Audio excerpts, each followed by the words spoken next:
Hello and welcome to day 133 of 365 days towards racial change. Moving right along here. Talking about black issues here in America.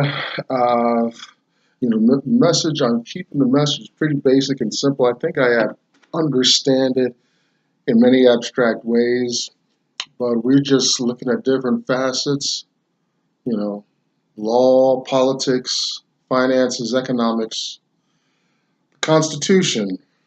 We just talked about the Supreme Court and Congress and some of the tensions and power struggles involved there, which are pretty relevant in light of what's going on between the president, executive branch, Congress, legislative, and the judicial branch, Supreme Court. Oh, it's always going to be an appropriate conversation. We're looking at my experience, right? Very narrow. And at this time, I don't have a big audience here, but feel free to like, subscribe, whatever. I'm probably going to recycle this whole thing in the coming years. I think it's a good foundation just to get people going. I'm hoping I can get black people especially to understand their position, responsibilities, behavior here in America. It's not all good. It's not, um, don't be fooled by any hype here by any means. Black people uh, are still being targeted. There's just something today. A guy that's dragging children by the side of his bus, and he says he proves he's not prejudiced because he has a black dog. People can't even hear themselves when it comes to this racial issue. You know, I've had to repent on a lot of levels, in a lot of ways, as I work through this through the year. Two main thoughts emerge on my mind. Two main burdens. One is the thought process, especially American. In that thought process, I get two veins, two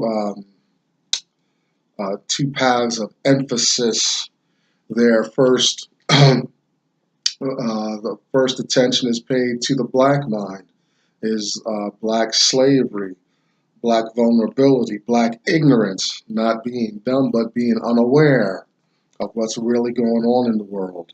Is that being passed down from generation to generation? Is it something embedded within this predominantly white, powerful society? Second thought is for white people. Are they just going along, prancing and dancing along with expectations of privilege, power, um, with ease, moving through life, not having to navigate some of the dysfunction that the majority of black people uh, experience? Let's just do the statistics. The majority of black people are struggling and bearing the weight, the dysfunction of the nation. A very small sliver of minority of this distressed population. We're already a minority numerically in the nation, and yet why are we being incarcerated at incredible rates and things like that? A lot of arguments go on with that. So why do most white people just get along? You know, um, why are they more prone to teach their children more about financial issues, about social issues and customs? I know my um, in my life, the education, which is a farce, is just preparing people to be or preparing me to be an employee. But they're quick, as my young, impressionable mind, to to let me know that my ancestors were slaves, but my white contemporaries sitting next to me in the classroom were free, not only free, but oppressors, engaged in keeping my ancestors um, under subjection, under oppression. It's the way they come out with a big sledgehammer and put that in to the young minds. I don't know what education is going on today. I'm just telling you my experience. You know, they come out with their big sledgehammer and these heavy chains, into the classroom and just defile the minds of both white and black. There's a damage to white folks to encourage them to think that they are more valued more highly than these descendants of servants and slaves. There's a damage on both sides. But I say sledgehammer, heavy chain, because it's the image of a young elephant, where you put heavy chains on the young elephant at an early age. So in its mind, any kind of binding on it is going to be effective to keep it in a certain space. So, later on you see these giant elephants corralled with these tiny little ropes. That's what I mean by the mind in America as far as racially. Second thought is for financial literacy, getting people to strive more, understand assets, liabilities, leverage, business entities, so forth and so on. You being a sole proprietor isn't being you're not a business entity. I'm talking about LLCs, S Corps, C Corps, partnerships, partner LLCs, all these things. Some real, you've done some real homework and paperwork, and you have a dialogue and discourse with the U.S. government to make you a viable business entity. That is what I'm looking for. That's what I'm going to create one day. I got to do a little detour for the next year or so, but I'm on my way because I've changed my mind. I understand. Financial literacy, very important. And even today, China and the U.S. is going through a trade war. All right, so I'm looking at my interests fluctuate and stuff, so I'm trying to focus and stay on point with my goals as these things occur. Financial literacy. Financial literacy, not just a savings account, bank accounts, and all this crazy stuff. That you have a little change jar is not financial literacy. Talking about understanding how money works, Federal Reserve System, and such ad infinitum. Now, what has lit a fire under my ass is a man named Dr. Claude Anderson. Fortunately, I was introduced to his work through a mutual friend, although I've never met him. I'm just aware of his videos and what he's written, and it's very important work that's shed light on my life and has brought a sense of peace, understanding pitfalls and traps laid for black people in America, the history, language embedded in the Constitution and Supreme Court rulings that make precedents to keep black people frozen where they're at in this nation. Black people don't know this. Black people aren't striving for this en masse. So hence, I'm doing this year-long project. Thanks for tuning in. I read 3 of his works. I want you to get these books that I'm going to hold up. A Black History Reader, 101 Questions You Never Thought to Ask. Black Labor, White Wealth, Search for Power and Economic Justice, and Dr. Anderson's National Plan to Empower Black America. Powernomics. You can find Dr. Anderson at powernomics.com and the Heritage Institute in Washington, DC. Look him up. Check him out. Check out the videos here on YouTube. His material's dated, which is no surprise. Black folk are really lethargic to uh, grasping a sense of urgency of this need. I guess I was just ripe and ready. When the student is ready, the teacher will appear, they say. So without even meeting the man, I believe in what he's doing, what he's saying. Hopefully I can catch up with him one of these days. Maybe if I ever get high enough on the radar, we'll meet. You'll see behind me hashtag #US2. It's kind of a response to the hashtag Me Too movement. This is black females supporting one another, having their conversation. Check out Blog Enough, BLAGGENUF, kind of a black Facebook. Um, Go there. If you found me here on the World Wide Web, you can find your flavor in your community here with all these technological advances and internets and interest. And occasionally, and very soon, I might add, just to give you a hint, we're going to get back into Uncle Tom's Cabin. I'm starting to speed this up a little bit to give us context so we don't forget Uncle Tom's journey, him, other slaves, slave owners, slave handlers, prevailing laws in mid-1800s America here, right before the Civil War. Great work by Harriet Beecher Stowe. I finally finished it, and I promise you we're going to start wrapping it up because I'm probably going to parse portions. I usually do a whole chapter, but some of it's becoming, as we get on, it's more dense, and the end of the book has some interesting hooks in it. So get the book, read ahead, so I'm not being a spoiler to your flow. I like black and white television. You know, I don't find many people that do like where we like the luxury, we like the sense of keeping up with the technology and stuff like that. But black and white television it just has a lot there. It's what I grew up on. Many of the beginnings of my favorite television shows are there.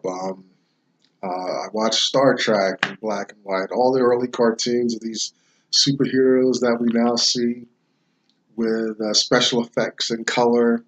I grew up on with black and white. Now, granted, color television existed, but my family's economic space was for black and white, and so I'm actually should be grateful because I'm sure when television, when the prices, because we know how technology works, right? It's offered at this insane price to the white elite at the top, and as things get smaller and manufactured faster and the markets gets flooded, then the prices go down, and finally even the poorest individual can have some idea of even a prototype of some technological advance. Take like having a phone in your car. That's a big deal, and I'm sure when that first was happening, you had to have contracts and permissions with telephone people, radio things going on, and just having it in your car was probably this big old bulky thing. I grew up. You look at the TVs. Our TVs are inches now. But the technology, it reached white folks first, and eventually trickled down to where black folks could have it. White folks started out with black and white TV. When it was first. But they don't even sell black and white TVs today, do they? And a lot of my favorite shows. And I was at Walmart recently, and I stumbled on to this thick box set of Twilight Zone. Oh man, perfect. I'm actually looking for some other uh, shows as well, complete sets, and so Twilight Zone is there. But within this pack, um, they advertise some of the old advertisements that are still relevant today. United Way advertisements are there. Um, and there's one that really sticks out to me is Danny Thomas. Now, we'll talk about Danny Thomas in a some more about him in it, but I first wanted to clue you in. We hear in this setting, we're talking about racial issues and the impact, and the Danny Thomas show comes up, and there were a lot of black and white shows, Donna Reed show, I Love Lucy, My Three Sons, all these families and stuff. Now, most of these families had, they're always well dressed. The father is always in a tie, usually has his suit jacket on, and the family life is just so magical for the white folks and all these family shows in black and white back then. So Danny Thomas um, commercial is on to advertise for his show, and it ends with his white family sitting around. Now, if you want to know a little history briefly, if you know Marlo Thomas, uh, she was, I think, that girl, right? That's her father. Okay, so Danny Thomas. Anyway, getting back at the show, the commercial ends. The white family sitting around. Danny's at the head, and they're attended to this fine meal by a black maid. And boy, it really rubs on me as I look at some of the dynamic that America just doesn't get too far from. The of the white family, in this case probably semi-affluent, uh, with their minority or black or colored maid, you know, and this individual's worked, been in the house all day, took care of the children, cooked a great meal, you know, and how how disturbing nowadays that picture is. You know, the black folks scrubbing, scraping, working all day to make the slave master's home uh, acceptable to the slave master and all that. And uh, it just brings me to thinking, like, what does that in real life? Let's talk real here. What's that woman like dealing with? You know, and like these are things they don't show. All right, for that black folks deal with from day to day, from being all day out there working. You know, oh, the white folks work, but in this case, the '60s. What is the white wife? She's home. She's a homebody. You know, and they actually had enough money to have extra, so they hire black maid and all this. And so I'm sure they have all their funny, um, uh, they have their comedic intersections, and they probably have some moral instruction there embedded within the show. But it's what they don't show that grates on me. You know, I'm glad people are employed and having a great meal. But what they don't show is the black maids needs to go home, probably travel, right? The hood ain't right next to a gated community, so to speak. And they may not have had gated communities specifically back then, but there's a lot of ways you can gate a community. Ain't no black folks moving up there to where Danny Thomas and family live by any means. So what does the black woman find? Is she's got to travel back home after working all day. Kids are probably all over the place. The husband probably, if the husband comes home and if the husband is sober, they might have a chance at a pretty peaceful evening, but the evening is very short, very abbreviated. They ain't watching TV. They might have a radio. Remember, but the black folks they're getting the technology last, essentially, as they can afford, even if they have electricity in the home. You know what I mean. This is a result uh, of putting together this 100+ days of talking about these issues. We just had Mother's Day, um, and will we ever appreciate fully those burdens and crosses borne by black women um, in this country through this time? Jim Crow, semi-slavery, hard at work during this time. Um, it's just not a Southern phenomenon. Um, Excluding blacks, applying incredible and harsh jail sentences. That's all over the place, you know.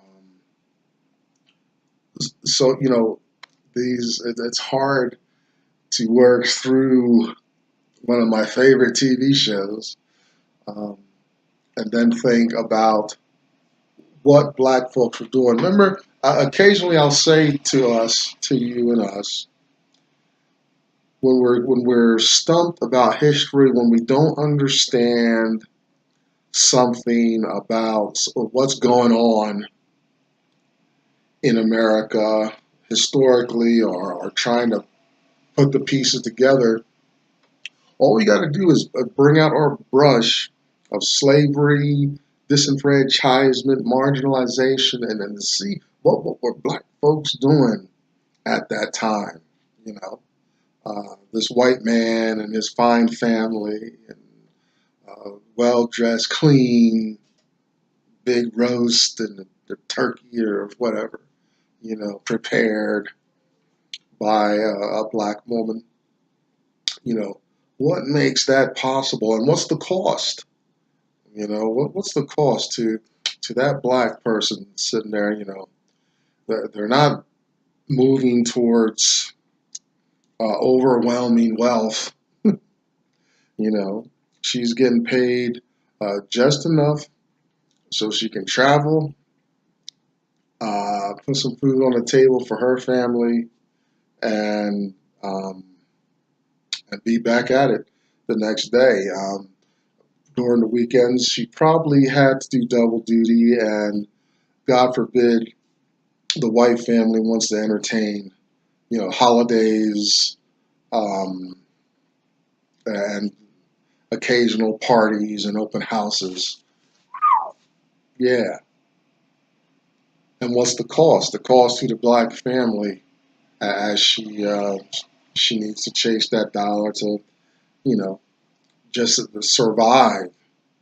Forget about the extras and the amenities and things like that. You know, I've had to. I'm coming. I'm on the journey with you all in all this as I think about that. My mother was a single mother, and I can speak. I can't speak for black women, authoritatively, but I can speak from the experience of a child watching this. Now, my mother wasn't a maid in a white home and things like that. But for a great part of her career as an employee, you can just think, she's taking care of white interest in the world. And after a full day of that, you got me coming and becoming a teenager, acting out, and my other siblings going through their uh, developmental drama. A father who did not, he didn't hit quite all the marks uh, that you would want a father to hit um, in America, but that's part of the black man's burden, black man's cross. I'm not excusing or drawing up indictments, but it's a tough world, tough, brutal world, you know. But today, after Mother's Day and looking at this Danny Thomas commercial and all that, it's very disturbing. Now that I've engrossed myself here since the beginning of the year and looked at, you know, scraping at the junk and the swill and the negativity and a lot of underhanded stuff that happens in America. Working with that, it's dirtied me. It's made me aware. You can't unring a bell. When I worked with women at risk as far as interpersonal violence and stuff, such like that. When I worked with that community, it made me very sensitive to the abuse women go through, some of the things I saw in my personal life towards women. Became acutely aware. Now when I'm watching TV and things like that, I'm sensitive, more active in discerning the environment. Well, now the same thing is coming through as I'm understanding better the plight of black folks in America, which is just not good. And America needs to do right. I think it's my little theory, have not done a whole lot of research, but I think America would just turn around 180 degrees if it was fair to everyone and it did right by black folks by following through on reparations and getting away from attacking black folks. It's still happening today um, in all kinds of ways. It happens to me regularly still, just in attitudes, not anything overt in my face. I think I appear intimidating. I'm not. But I could tell by the public's response to me that there's fear out there. I just needed to flesh that out. The stuff I was going to do something else, but this Danny Thomas commercial has really got me going. Now I want to end with this, because those who understand Danny Thomas and some of the things he's done will be like, oh, look at him, Danny Thomas. Oh, well, let's get him because he's And you got to think, if people feel that way, it's because they think that I don't know or understand that Danny Thomas is the founder, or at least one of the founders of St. Jude Hospital. And St. Jude Hospital does incredible work, and they assist families and their children regardless of the ability to pay. There's Shriners and other um, hospitals and like that, but St. Jude appears to be the brainchild of Danny Thomas. Thank you, Mr. Thomas and family, and the board that keeps that going. Now, I want to, so that's the kind of the juxtapose or what the dichotomy. You know, he's great man, family man, and all that, but his servant, his slave, is distressed, marginalized, and whatnot. And then on the other side, he's creating this St. Jude Hospital who treats people of all races and stuff like that, you know. So it's not, this isn't to, like, I have to stick this in there because America is so sensitive, you know. So there's my disclaimer. I do know Danny Thomas's work and the importance of him reaching out. And, you know, even in his St. Jude commercials early on, you know, that I'm sure initially only reached white folks, and white folks put that together, you know. So, you know, in this case, maybe it balances out, but there's still a huge price being paid for Danny Thomas to have that lifestyle, even though that he's paying his maid and stuff like that. But that's what's going on. There's some dysfunction. There's distress. There's pressure, economically and socially, for this person, this fine female black woman, serving him dinner at night. So, for what it's worth, I hope I've been fair. I try to be very fair here. Uh, like or dislike, as you will. And I do check comments. Thank you for hanging in there. Well, thank you for letting me air this out. I'm over, but stay tuned. We got plenty of material to go through for the rest of the year. I'm Tom Lindsay back. That's day 133 out of the way. I'll see you tomorrow.